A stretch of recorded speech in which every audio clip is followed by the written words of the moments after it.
Isang lalaki sa Bulacan ang binantayan ng Animal Kingdom Foundation o AKF dahil si Kuya sangkot daw sa iligal na bentahan ng aso para katayin at gawing ulam.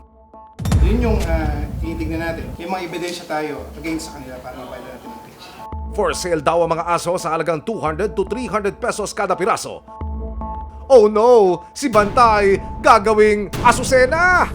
Agad nakipag-ugnayan ng AKF sa Philippine National Police Criminal Investigation and Detection Group o PNP-CIDG Bulacan para matigil na ang iligal na kalakaran. Apat sila na nagbibinta Oo. na maramihan talaga. Hindi lang dalawa, hindi lang ilan. Pag bumili ka kasi ng dalawa doon, kakauntihan, dagdagan mo. Parang susulang ka pa. Isang entrapment operation ang ikinasa kasama ang resibo. We believe namin na violate sila ng law, particularly dun sa Animal Welfare Act natin.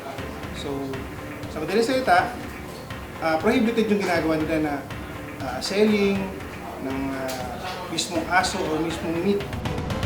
Masusi itong Pilano, isang asset ang nagpanggap na bibili ng aso sa Target. Mabilis na tumulak ang grupo patungo sa Pandi, Bulacan.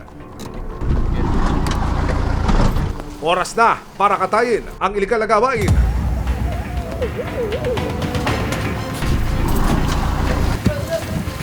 Agosto ngayong taon naging matalas ang pang-amoy ng mga operatiba sa mga iligal na bentahan ng aso para gawing ulam o asusena. Mayroon sa Bulacan, Bataan, maging sa Batangas. Wow, north to south ha? Ayon sa nakalap na impormasyon ng AKF sa Bulacan, isang lalaki ang nagbebenta ng aso para karnihin. Sa Bataan, isang lalaki rin ang minanmanan ng AKF sa parehong modus. At sa Batangas, aba! Ang mga aso, itinitinda bilang ulam!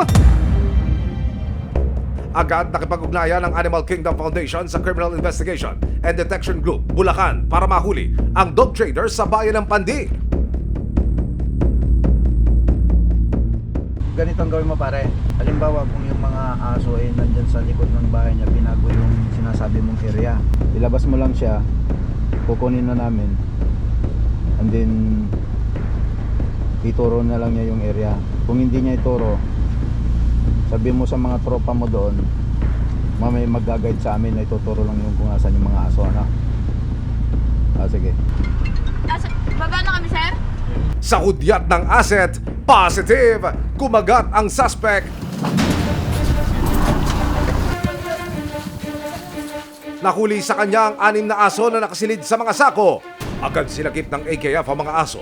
Kinilala ang suspect na si Felix Ramos, 47 years old. Sa tabi niya, natagpuan ang 6 na aso na halos hindi na makahinga dahil sa higpit ng pagkakatali ng mga sako.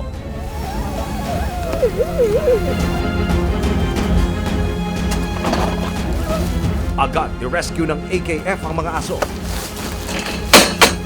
Meron po tayong nasakip ng 6 na aso na mga asking po ito at ito po ay mga patay. Depensa ni Felix, nadatnan lamang daw niya ang mga nakasakong aso sa labas ng kanyang bahay. Yun ang hindi ko kasi nga po, kukuha siya ng aso. Ngayon, pagdating ko nga po doon, nakita ko na lang yung mga aso doon, sinabi ko to sa tao, bakit nandyan yung aso? Sabi niya, kukunin lang namin yung motor. Ayon pa kay Felix, hindi niya alam kung sino ang nag-iwan ng aso sa tapat ng kanyang bahay. Pexman, kagating ka ba ni Bantay? Wala akong alam sa aso na yun, bakit ako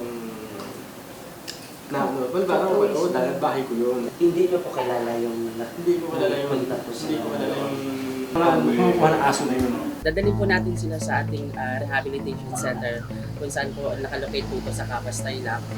Doon po natin ibibigyan po ng proper care po at vet care po para sa kanila. Sa Balanga, Bataan, isang entrapment operation din ang isinagawa ng CIDG Bataan para mahuli ang isa pang sangkot umano sa bentahan ng aso. Tumulak ang CIDG Bataan at AKF sa Barangay Lamao sa hudyat ng asset.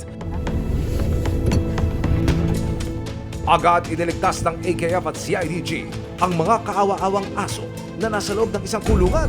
Ang isang aso may busal pang alambre sa bibig.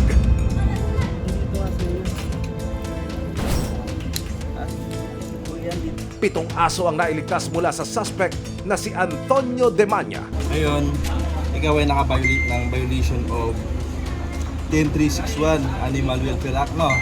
Meron po tayong batas na nagpoprotekta sa ating mga alagang hayop against sa mga sa cruelty or illegal na pagbebenta or kung ano man po yung mga labag dun sa sinasabi dun sa batas. Nananawagan po ako na huwag nyo nang balakin or itigil nyo na po. Samantala, sa Bawan, Batangas, si Bantay ginawang ulam daw. Isang stall ang sinalakay ng mga operatiba kasama ang AKF. Ang mga ibinebenta raw kasi sa stall, lutong aso.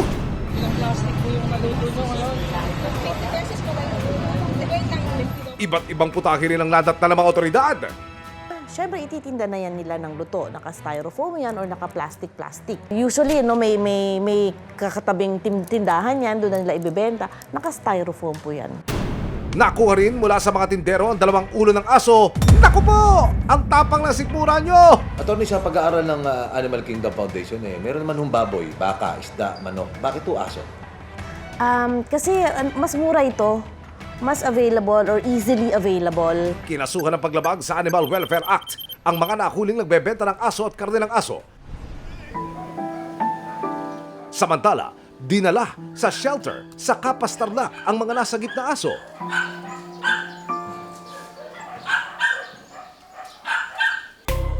Paulit-ulit na paalala ng mga otoridad, bawal ang pagbebenta, pananakit at pagkatay at pagkain ng aso. Dahil kung hindi, matitikman ninyo ang pangil ng batas.